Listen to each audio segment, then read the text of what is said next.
You're watching this video for a reason, because something inside you is eating away at your peace. A task you know you should be doing.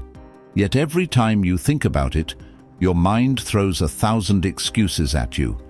But give me just 14 minutes, however long this video runs, and I'll show you how to obliterate procrastination for good. And let me be clear, this isn't another cheesy self-help trick you'll test for a week and forget. This is a rewiring of your nervous system, a mental shift so deep that when you finish this video, you'll look at difficult tasks with a completely different mindset. Because I know how it feels. You think you're lazy, weak, undisciplined. But get ready, because the truth will blow your mind. Procrastination has nothing to do with willpower. It's caused by a misfiring system in your brain, and once you understand how it works, you can change it permanently. So I'm asking for one thing, your full attention. No pausing, no scrolling, no checking your phone. Stay locked in, and by the end of this, you'll know exactly how to break your old neurological patterns once and for all. Before we dive in, do me a quick favor. Hit subscribe, like the video, and turn on notifications so you never miss what's coming next. Now, let's get back to the video. Chapter 1. Destroying the biggest lie. Let's begin by shattering the biggest lie you tell yourself every single day. I procrastinate because I'm lazy. That is completely wrong. Procrastination has nothing to do with laziness. In reality, it's a hidden form of fear, quiet, subtle, and powerful enough to sabotage your entire life without you even noticing. And once you understand what's actually happening inside your brain, everything changes. Inside your skull sits a tiny structure no bigger than a walnut, the amygdala. Despite its size, it controls almost every action you take or avoid. Millions of years of evolution shaped it with one purpose: detect danger and keep you alive. But here's the inconvenient truth. Your amygdala is primitive. It cannot tell the difference between a lion charging at you and an overdue work assignment. To this ancient piece of hardware, both are treated as life-threatening dangers. So when you think about that presentation you've been avoiding, that project that's embarrassingly late, or the difficult conversation you keep putting off, your amygdala slams the panic button. Danger! Run! Escape now or you'll die! And then something even worse happens. Your prefrontal cortex, the logical, rational part of your brain that should be your greatest ally, turns against you. Instead of questioning the panic, it starts creating excuses so convincing that you believe them every time. I don't have enough time right now. I need to research more before I begin. I'll start when I feel inspired. Today isn't the right day. Tomorrow will be better. A study from the University of Rochester reveals something shocking. These excuses aren't real reasons. They're rationalizations, stories your brain invents to justify a decision your amygdala already made to avoid the task. A neuroscientist with over 2 decades of experience explains it perfectly. Your primitive brain has one mission: keep you breathing. Anything uncertain, uncomfortable, or potentially painful is treated as a threat. So it triggers an automatic escape response. So when you avoid starting that important project, it's not because you don't care. It's not because you lack discipline. It's because a primal part of your brain is whispering toxic doubts. What if you fail? What if you're not as capable as you think? What if everyone sees you're not good enough? Better not try. Failure hurts less when you never attempt. Here is the first revolutionary truth you must absorb. Procrastination is a faulty defense mechanism. Your brain isn't trying to ruin your life. It's trying to protect you from fear, discomfort, and judgment. But now comes the part almost no one talks about, and it will change everything. There is a scientifically proven way to reprogram this system. And in the next few minutes, I'm going to show you exactly how to do it. Chapter 2. The dopamine secret nobody talks about. If you want to hack your procrastination system at its core, you need to understand the neuroscience behind it. And that starts with dopamine, but not the way you've heard it explained before. Most people think dopamine is the pleasure chemical. That's dead wrong. Dopamine isn't about pleasure. It's about motivation, pure, relentless drive. It's the fuel that pushes you toward a goal, even when every part of you wants to quit. And here's the part almost nobody knows. You have two completely different dopamine systems inside your brain. Understanding the difference explains why you can binge watch a show for 8 hours straight, but struggle to study for even 30 minutes. System 1. Phasic dopamine. These are short, explosive spikes, intense, addictive, and impulsive. This is what fires when you click a random video instead of working. It's what keeps you scrolling Instagram for hours. It's what makes you cheat on your diet, crave sugar, buy things you don't need, and chase instant hits of excitement. Phasic dopamine is fast, shallow, and hijacking your life. System 2. Tonic dopamine. This is the steady stream, the slow-burning fuel that powers deep focus. This is what allows you to stick with a task from beginning to end. It's what lets you read a 400-page book, stay committed to a project, and resist distractions. It's the source of discipline, consistency, and long-term achievement. Here's the real danger for chronic procrastinators. Phasic dopamine hijacks tonic dopamine. Imagine your brain has a hose constantly delivering motivation to your important tasks.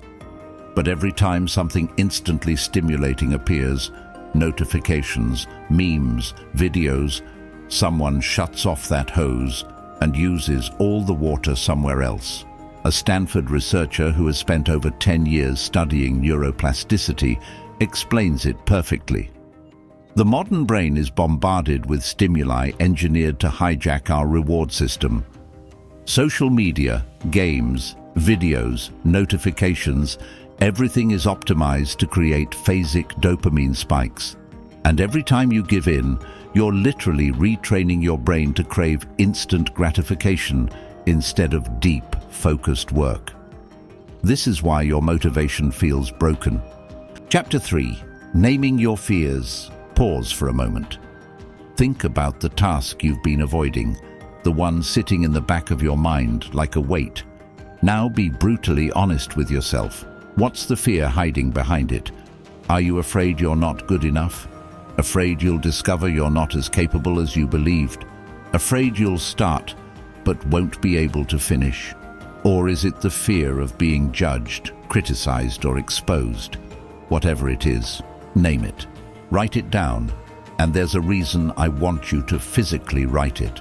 When you write by hand, you activate your motor cortex and link it to the limbic system, the emotional center of your brain. This simple act takes the fear out of the shadows and turns it into something real, something visible, something you can confront. Unnamed fears are like huge, distorted shadows, always present, always intimidating. But the moment you externalize them, something powerful happens. Your brain shifts the processing from the emotional, irrational circuits to the logical, rational prefrontal cortex. Naming your fear is the first breakthrough. It's the moment you take back control. It's the first step toward dismantling procrastination at its core. Chapter 4. The Fear of Inaction. Now I'm going to teach you something completely counterintuitive, something that will flip your entire mindset. Most people are afraid of taking action. I'm going to teach you to fear inaction. Close your eyes for a moment and visualize this with me. 6 months from now, you still haven't done the thing you're avoiding today. How do you feel? What opportunities slipped through your fingers? What version of yourself did you silently let die? Now, jump ahead 3 years. Same avoidance, same excuses, same fears. What does your life look like? This exercise isn't meant to punish you. It's meant to reprogram your decision-making system, because the biggest risk in life isn't trying and failing. It's never trying and spending the rest of your life haunted by what if.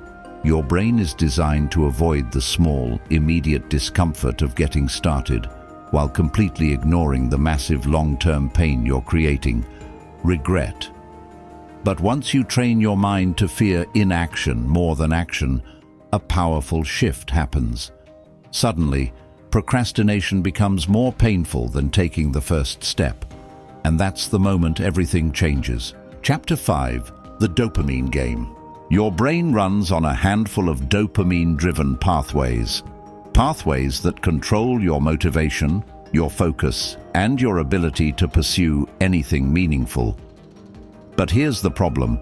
We live in a world engineered to hijack your dopamine.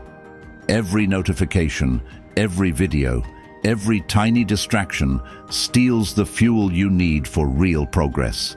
That's why you need a strategy, a system that protects your dopamine and directs it toward what truly matters. Organize your day like this, one task at a time.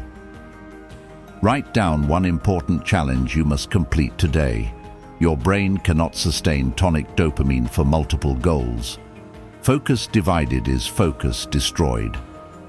Set artificial deadlines.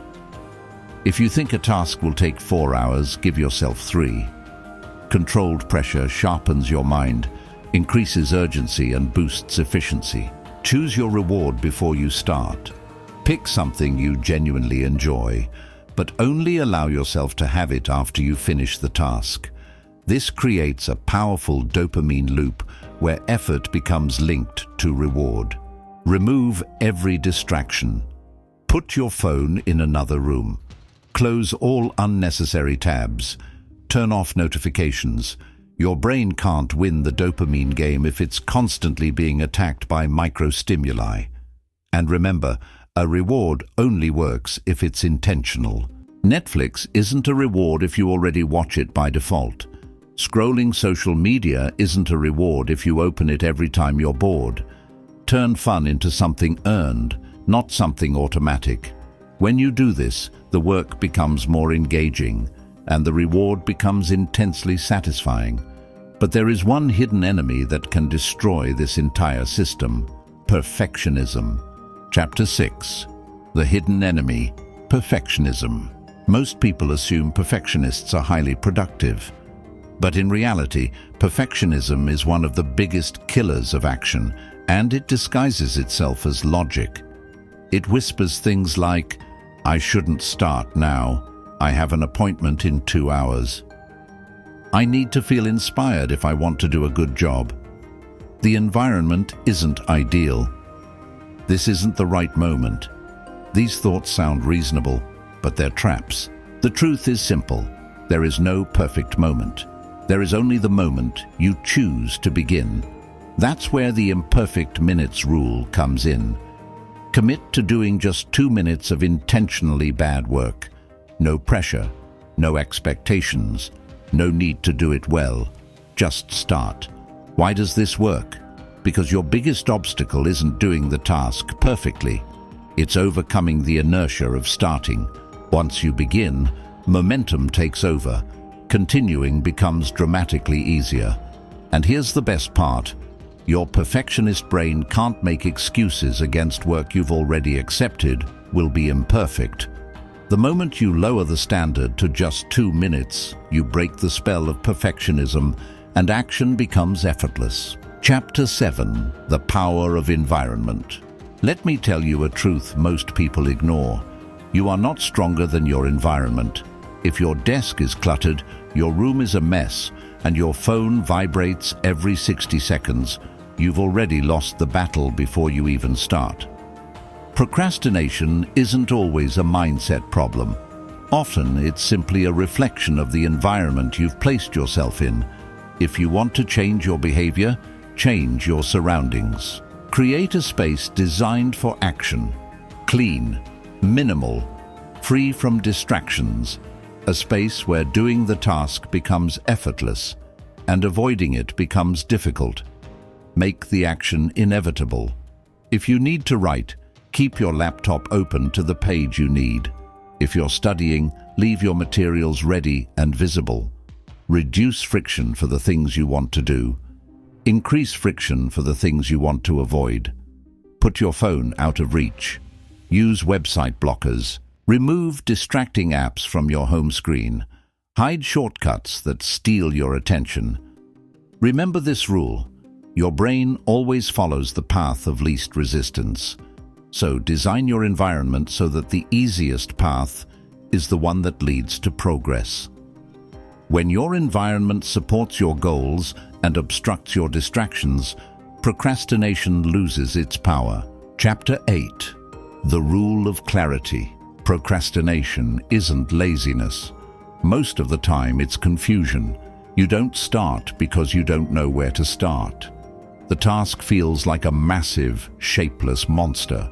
Overwhelming, intimidating, impossible. The antidote?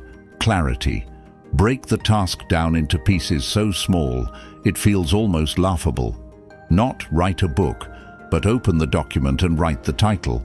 Not clean the whole house, but fold 3 shirts. Not study for 6 hours, but read 1 paragraph.